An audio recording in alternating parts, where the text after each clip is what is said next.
S, சபாஷ். அவனை அங்க போட்டுட்டு நீ போ, டோர் லாக் பண்ணு. வெல்கம். என்னோட பொண்ணு ராணி, அவளை நீ லவ் பண்ற. பெத்தவனோட வழி என்னன்னு தெரியுமாட உனக்கு? தவமா தவம் இருந்து பெத்து வளர்த்து படிக்க வச்சு ஆளாக்கி ராணி மாதிரி வாழ்ந்துட்டு இருக்காடா. கோடீஸ்வரனோட பொண்ணுங்கிற ஸ்டேட்டஸ் கொண்டு வரதுக்குள்ள செத்து சுண்ணாம்பாயிருக்க தெரியுமா? இது அத்தனையும் தாண்டி என் பொண்ணு கல்யாண வயசுக்கு வந்துட்டான்னு பெருமூச்சு விட்டு நிற்கும் போது நீங்க வருவீங்க. காதல் டேய், என் ஜாதி என்ன தெரியுமா? என் ஸ்டேட்டஸ் தெரியுமா? என் வீட்டு நாயோட சாப்பாட்டு ரூம் சைஸ் உன்னோட மொத்த வீட்டோட சைஸ். அதுல எப்படி என் பொண்ணு சந்தோஷமா இருப்பா? என் பொண்ணோட கல்யாணம் எப்படி தான் இருக்க தெரியுமா? பிரம்மாண்டம். இது வரைக்கும் யாரும் பண்ணிக்க கூடாது, அப்படி நான் இருக்கேன்.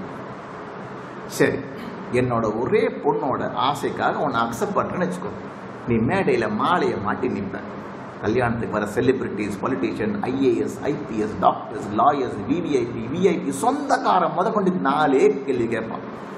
பையனோட ஜாதி என்ன, பையன் என்ன மதம், பையன் என்ன ஸ்டேட்டஸ், பையன் என்ன பிசினஸ் பண்றான்னு கேட்பான். நான் என்ன சொல்லணும்? பையன் வெட்டி ஒரு இழவுக்கு லாய்க்கு இல்ல, என்னோட பைசால வாழ வந்திருக்கான்னு சொல்லணும். Because that's a fact. Correct? நீ என்ன பண்ணுவ? நான் ஒரு வாட்டி சொல்லும் போது கேள்விப்பட்டு அசிங்கப்பட்டு துன்பப்பட்டு கூனி குறுகி தற்கொலை பண்ணி சாவறதுக்கு இப்பவே இங்கே செத்து போயிடும்.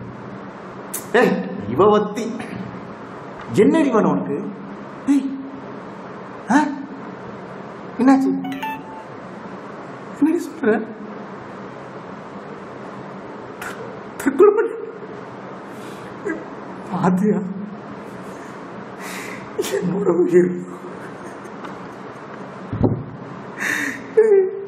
எங்கிருந்தா வந்த என்னோட ஒரே பொண்ணு தற்கொலை பண்ணி செத்து கர்மம் முடிச்செல்லாம்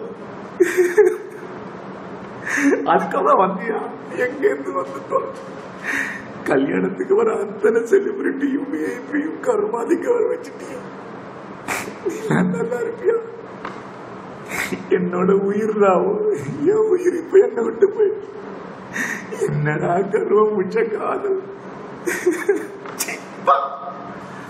தேங்க்யூ. என்னோட நடிப்பு பிடிச்சிருந்துன்னா ஷேர் பண்ணுங்க, லைக் பண்ணுங்க. Thank you so much.